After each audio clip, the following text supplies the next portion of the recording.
Welcome to another episode of Dave's Imaginations. Today we're going to take a look at a Kickstarter for Domain of the Deathless King, and the book one free sample, the expedition to Eagle's Watch. We're going to take a look at that right after this.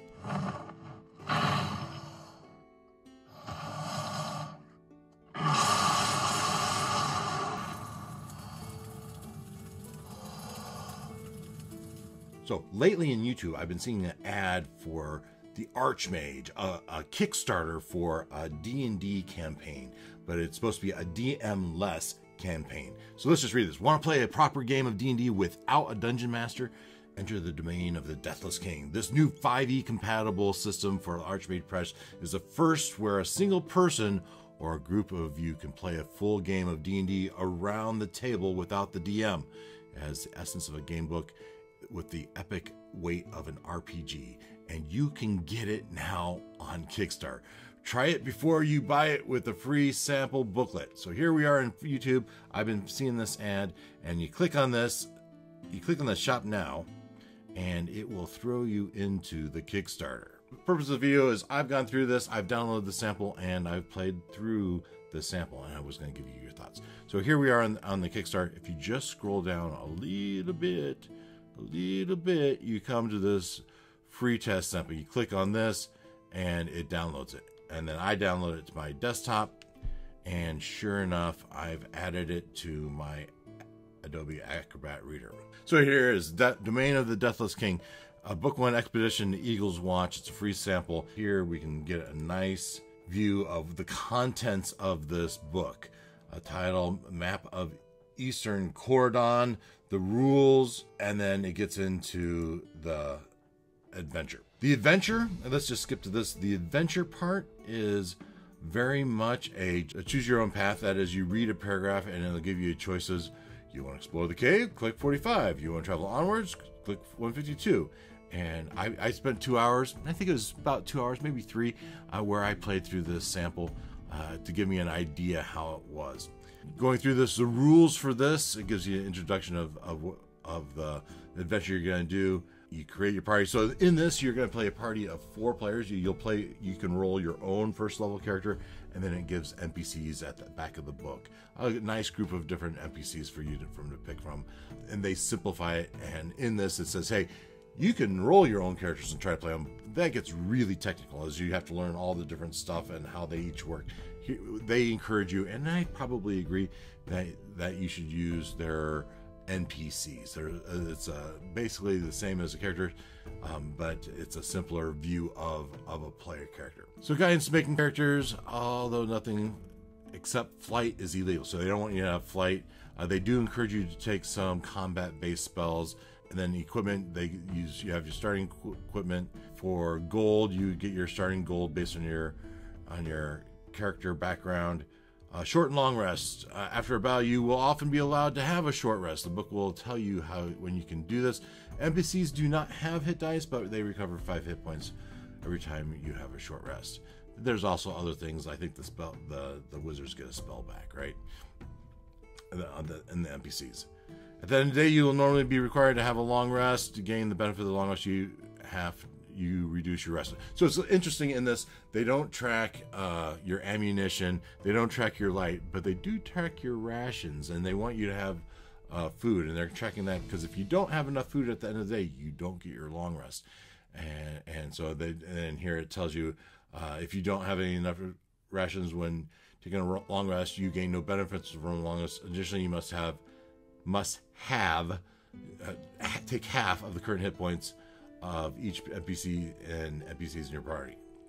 So you cut those in half if you don't get a long rest. So you do track rations. Magic items, all the items, it's all group, right? You manage it for yourself. If you have an item specifically in the game, when I found an item, it would tell me if I was allowed to give it to a character, and that did come up once. So basically, though, as the player character, you are carrying everything. You're managing all the gold for the party. Oh, the starting gold, you have your starting gold from your background, but you also get 10 gold from each of the characters in the game. So you 30 plus whatever your starting gold is, and that is the gold you start with. And there is a reason to use it. Right off the bat, they give you a reason to use it.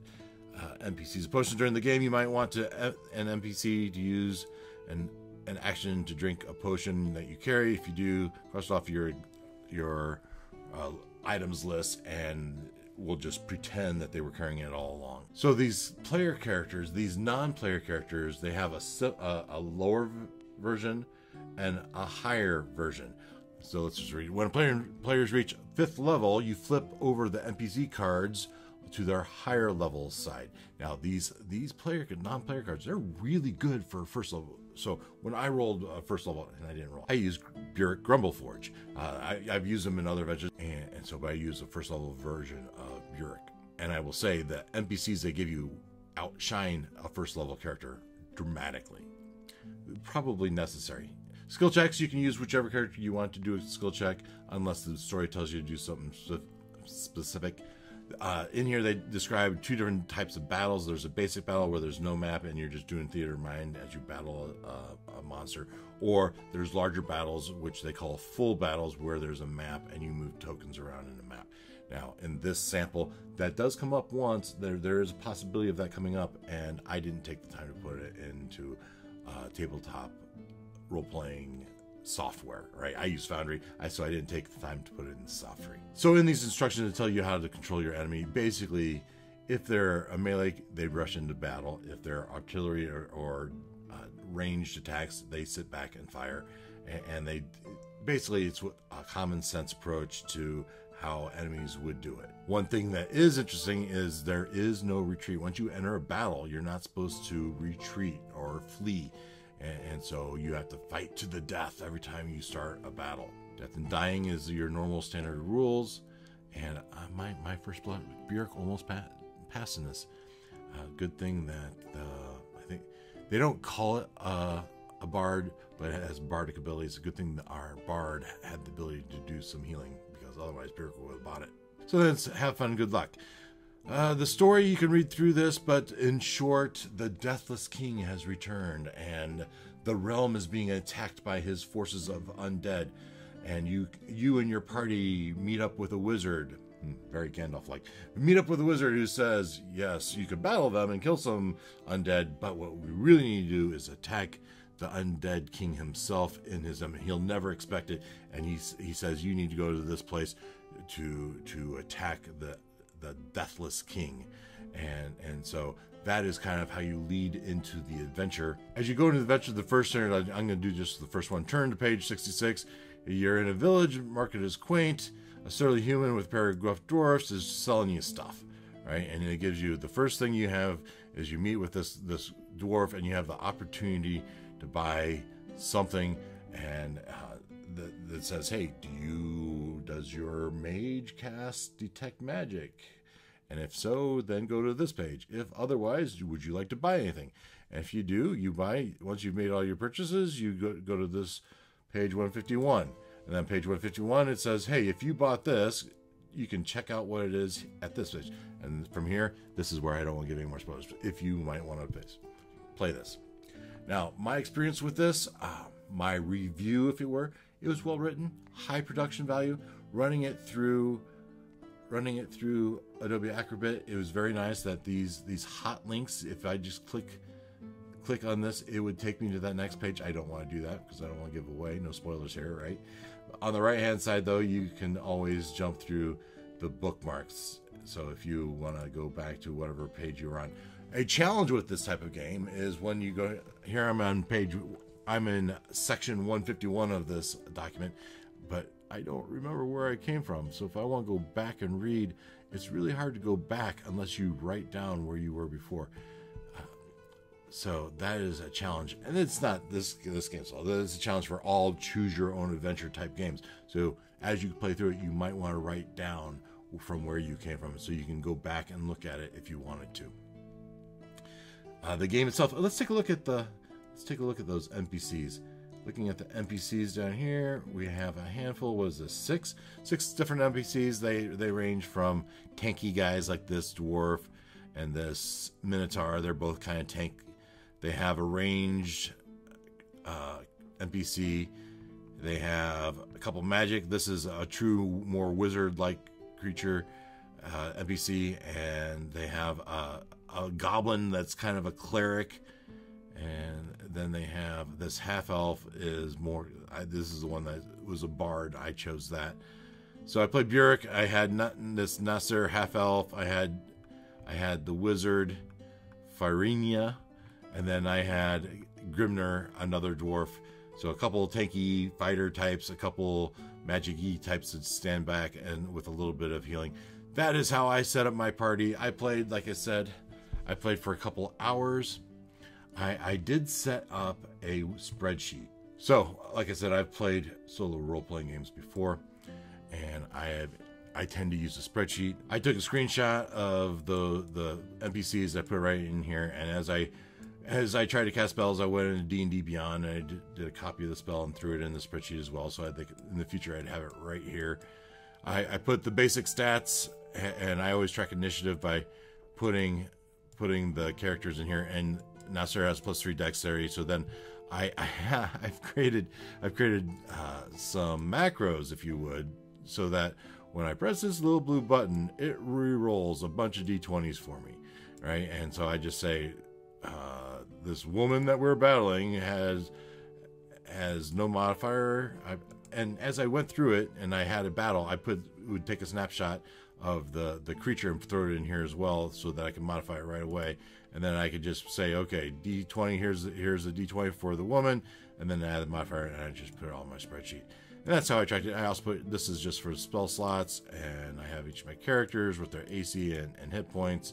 And here you can see, yeah, the Grimnir really outshines Burek as far as hit points are concerned. Through the course of the adventure, they have you do experience points, and through the end of my time of just choosing my path through it, I battled 2 different creatures, gaining 225 hit points. Not quite enough to get from first level to second level.